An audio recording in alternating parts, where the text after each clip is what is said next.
Alléluia. Bonjour les bien-aimés. Soyez bénis dans le nom puissant de notre Seigneur Jésus-Christ. C'est votre servante moyen.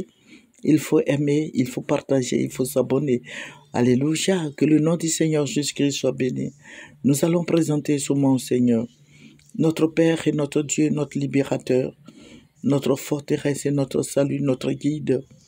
Seigneur, que ce matin ton nom soit béni, que ton nom soit exalté, que ton nom soit glorifié. Seigneur, nous t'aimons. Je vais te rendre toute la gloire parce que tu es fidèle. Je vais te dire merci pour ta présence effective et au milieu de nous. Béni sois-tu notre Rédempteur. Au nom de Jésus que j'ai prié. Amen. Voilà, nous allons prendre nos Bibles. Nous allons prendre nos Bibles. Nous allons prendre Colossiens 1 et nous allons lire le verset 13. Colossiens 1 et verset 13. Qui nous a délivrés de la puissance des ténèbres et nous a transportés dans le royaume du Fils de son amour. Nous allons lire encore Colossiens 2, Colossiens 2 verset 15. Il a dépouillé les dominations et les autorités et les a livrées publiquement en spectacle en triomphant d'elles par la croix. Alléluia. Jésus-Christ s'est dépouillé pour toi, c'est moi. Jésus-Christ a été flagellé. Jésus-Christ à la croix, il a dit tout est accompli. Mon frère, ma soeur, toi qui m'écoutes, ce n'est pas en vain. Il faut profiter de la croix, de la résurrection de Jésus pour aller de l'avant. Jésus-Christ est ressuscité d'entre les morts. Comme j'ai l'habitude de dire aux gens, Jésus-Christ nous a sauvés. À la croix, il nous a bénis. À la croix, il a fait beaucoup de choses pour nous. C'est pour toi et moi, c'est pour notre liberté, c'est pour notre guérison, pour notre élévation. Que son nom soit béni. Voilà. Je vous ai dit que nous prions beaucoup pour la Côte d'Ivoire. Et ce qui est caché, c'est ce qui est révélé. Amen. Il faut dire que cette nuit n'a pas été facile pour moi. Pour ceux qui me connaissent le savent très bien. Ils savent que je suis une femme bien éveillée, une femme, voilà, une femme de distinction. Voilà, c'est ce que je voulais dire. Et cette nuit, je vous avais parlé de la guerre. La dernière vidéo, je vous ai parlé de la guerre en Côte d'Ivoire. Et cette nuit encore, voilà, vous voyez, il fait très nuit ici. Voilà, il fait nuit. Mais je ne vous donnerai pas l'heure. Voilà. Et il faut dire que je me suis réveillé dans la précipitation. Voilà. Et dans le rêve, là, c'était tellement vrai. Il y a eu un coup d'État au niveau de notre pays. Il y a eu un coup d'État. Ce coup d'État, moi, j'étais en train de, comme j'aime j'aime regarder les femmes qui vendent là, parce que j'aime bien le commerce.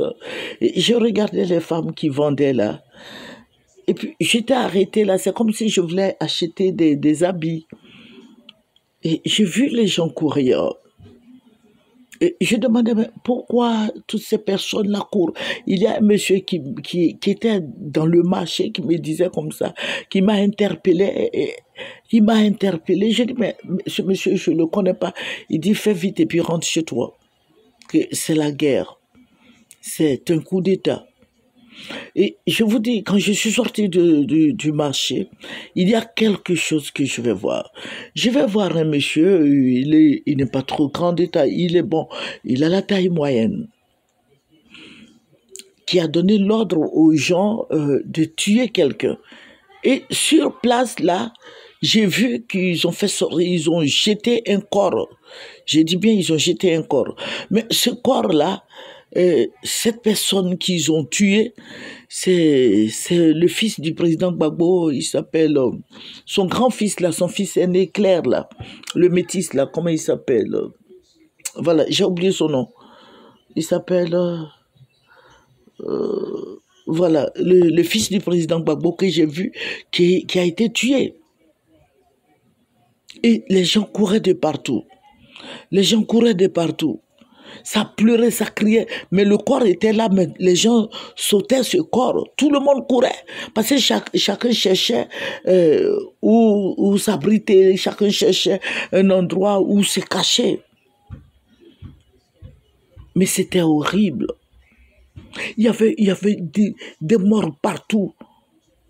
Alors que je vous ai dit, la semaine dernière, Dieu m'a montré la guerre.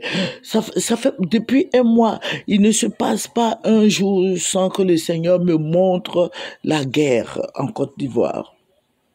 Donc, je voudrais dire à mes frères en Christ, mes sœurs en Christ, prions beaucoup le Seigneur pour notre pays. Nous avons tout en Côte d'Ivoire ici, nous sommes ici. Vous voyez la guerre, quand le Seigneur montre, il veut que nous prions, il faut intercéder. Il faut intercéder, il faut prier. Voilà. Mais je vais vous parler un peu du corps du fils du président Gbagbo, le métis là. Voilà. Et son fils là. Et puis il y avait des gens qui étaient là, il y avait des militaires qui chitaient ce corps. Voilà, le corps là était devenu comme un ballon. Et puis qui disaient qu'il parle trop. Bon, ils ont dit beaucoup de choses. Ils ont dit beaucoup de choses concernant ce monsieur. Voilà. Donc, je vais vous dire, mon frère, ma soeur, il faut fléchir les genoux, il faut prier pour notre nation, il faut prier pour la Côte d'Ivoire, il faut prier pour les autorités.